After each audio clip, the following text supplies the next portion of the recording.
안녕하세요. 오늘 여러분이 보내주신 자료들 좀 깊이 파고들어 볼 시간입니다. 네, 안녕하세요. 주제는 바로 대한민국 국방부의 과학화 경계 시스템인데요. 국방부는 물 셀 틈 없다, 이렇게 자신했지만 현실은 좀 다르죠. 철책 넘어서 귀순하는 사건들이 계속 나오면서 허점이 드러나고 있잖아요. 네, 맞아요. 그래서 이번 심층 분석에서는 도대체 왜 자꾸 이런 문제가 생기는 건지, 그 근본 원인이 뭘까? 또 어떻게 개선될 수 있을지 그 핵심만 좀 짚어보려고 합니다. 네. 저도 자료들을 쭉 보니까요. 이게 단순히 어떤 장비 하나가 고장났다 이런 차원의 문제가 아닌 것 같아요. 그 사업 추진 방식이나 정책 결정 과정 같은 좀 더 구조적인 문제들이 얽혀 있는 것 같더라고요. 구조적인 문제요? 특히 그 보안 시스템의 가장 기본 원칙이랄까요? 그게 잘 안 지켜지고 있다는 점이 좀 눈에 띕니다. 가장 기본적인 원칙이라면 혹시 그 자료에서 계속 강조하는 거요. 먼저 감지하고 그 다음에 확인한다. 이 순서 말씀이시죠? 네, 바로 그거죠. 이게 모든 물리보안의 기본 중에 기본이라고 하는데 그럼 지금 우리 시스템은 이걸 잘 못 지키고 있다는 뜻인가요? 바로 그 점이 핵심인 것 같습니다. 그러니까 침입 시도를 먼저 감지하는 이 센서 시스템 개선은 좀 뒤로 밀리고 그걸 확인하는 보조수단인 CCTV 성능 개선에만 너무 집중하는 주객전도 현상이 나타나고 있다는 겁니다. 주객전도라? 심지어 그 GOP 과학화 경계 시스템 구축 사업 제안 요청서 RFP라고 하죠. 그걸 보면 감시 카메라나 통제 시스템 요구사항은 정말 빽빽하게 적혀 있어요. 그런데 정작 제일 중요한 감지 시스템에 대해서는 기술 조사를 통해 적절한 장비를 제시하라. 딱이 한 줄이에요. 네, 한 줄이요. 네. 그러니까 사업 초기부터 가장 중요한 부분을 좀 놓치고 시작한 거 아니냐, 이런 지적이 나오는 거죠. GOP에 설치된 그 광금을망 방식 센서가 문제의 핵심이라는 분석도 있던데 이게 그럼 처음부터 좀 문제가 있었던 건가요? 그게 갑자기 나온 얘기가 아닙니다. 벌써 2006년에 시범 사업을 했었는데 그때 결과 보고서에서 이미 이스라엘제 광금을망 센서의 심각한 문제점들이 다 지적이 됐었어요. 2006년에요? 어떤 문제들이었죠? 일단 오경보가 너무 잦다는 거, 그리고 특히 겨울철에 얼어붙으면 제기능을 못하는 결빙 취약성, 또 유지보수 비용도 많이 들고요. 이런 치명적인 결함들이죠. 아니 그렇게 문제가 많았는데 더 놀라운 건 그 당시 보고서에 뭐라고 되어 있냐면 세계 시장 점유율 1위 업체조차 이 광목 망방식의 한계를 이미 알고 다른 제품으로 대체하고 있다. 이렇게 경고까지 했다는 겁니다. 세계 1위 업체도 포기한 기술을 우리가 쓴다. 근데 왜 그런 기술을 계속 밀어붙였을까요? 혹시 자료에 다른 배경 같은 것도 언급이 되던가요? 네, 그 부분에 대해서 이제 의혹이 제기되는 거죠. 시범 사업자 선정 과정에서의 특혜 의혹이라든지 또 관련 조사가 진행 중이던 2007년에 당시 청와대 문재인 비서실장 시절이었는데 거기서 이 사업 추진 TF 구성을 지시하는 공문이 내려왔다. 이런 내용들이 언급되고 있습니다. 그런 정황들이 있다면 좀 납득하기 어려운 부분이 있네요. 네, 그런 의혹이 있다는 거고요.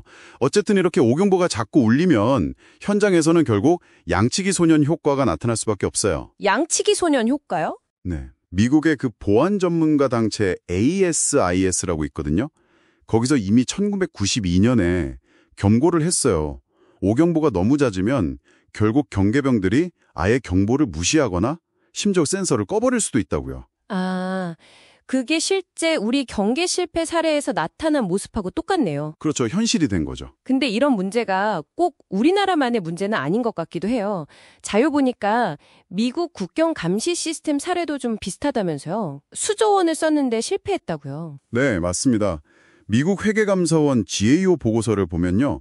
수십억 달러를 쏟아부은 국경 감시 기술, SBInet 이런 것들이 있었는데 이게 기대했던 성능은 안 나오고 예산만 초과되고 또 실제 성과 측정도 제대로 안 돼서 결국 실패로 끝났다. 이렇게 지적하고 있습니다. 기술 만능주의의 함정이네요. 그렇죠. 첨단 기술만 도입하면 다 해결될 거다. 이런 접근이 얼마나 위험한지를 보여주는 사례라고 할 수 있습니다. 국내에서도 AI 기반 최첨단 감시 체계로 해안 경계를 대체하자 이런 아이디어가 정치권에서 나왔던 걸로 기억하는데 이것도 좀 현장의 어려움이나 군사적인 검토는 부족했다 이런 비판이 있었죠. 네. 현실을 충분히 고려하지 않고 너무 기술 중심으로만 생각하는 건 좀 경계해야 할 부분입니다. 그럼 이제 어떻게 개선해야 할까요? 자료들에서 제시하는 방향들이 있을 텐데요. 네, 몇 가지 중요한 제안들이 나옵니다. 첫째는 군 내부만이 아니라 외부 보안 전문가, 기술 전문가까지 다 포함해서 범국가적인 차원에서 총체적인 현장 점검이 시급하다는 거고요. 외부 전문가 포함해서요? 둘째는 아까 말씀드린 감지 우선이라는 기본 원칙을 다시 확실하게 세우고 또 단순히 장비 도입이 목표가 아니라 운용 인력 절감처럼 병력 감축 시대에 맞는 명확한 사업 목표를 설정해야 한다는 겁니다. 감지와 확인의 균형을 맞추자는 거죠. 그렇죠. 그리고 또 객관적인 사업 관리 기준 같은 거, 투명성 확보도 중요하겠고요. 그리고 실제 환경에서 성능 평가 실험, BMT라고 하죠. 이거 의무화하는 것도 필요해 보입니다. 맞아요.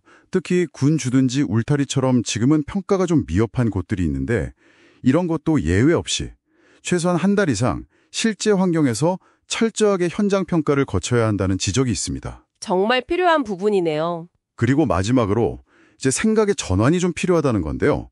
단순히 사람을 기계로 대체하는 무인화 개념에서 좀 벗어나야 한다는 겁니다. 무인화가 아니라면요? 네, 예를 들어 랜드 연구소 같은 곳에서는 사람의 경험이나 판단력을 AI 같은 기술이 보조하고 더 강화시켜주는 방식.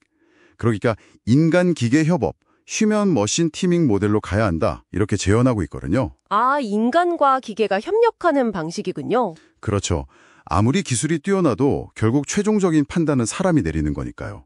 그 사람의 역할을 어떻게 잘 지원할 것인가, 이게 중요하다는 겁니다. 네, 오늘 여러분 덕분에 이 과학화 경계 시스템 문제가 단순히 장비가 낡았다 이런 차원이 아니라는 걸 확실히 알게 된 것 같습니다. 사업 추진 방식부터 기본 원칙의 부재, 심지어 과거의 어떤 결정들까지 다 얽혀있는 아주 복합적인 사안이네요. 맞습니다. 그냥 더 비싸고 좋아 보이는 기술만 도입한다고 해결될 문제가 아닌 거죠. 결국 시스템 자체에 대해 신뢰가 없으면 아무리 첨단 기술을 가져다 놔도 그게 제대로 작동하기 어렵다는 거군요. 그렇습니다. 기술 발전도 중요하지만 그 기술을 운용하고 판단하는 사람의 역할, 그리고 그 사람과 기술을 제대로 뒷받침하는 견고한 시스템 설계와 원칙 준수가 왜 중요한지 다시 한번 생각해 보게 됩니다.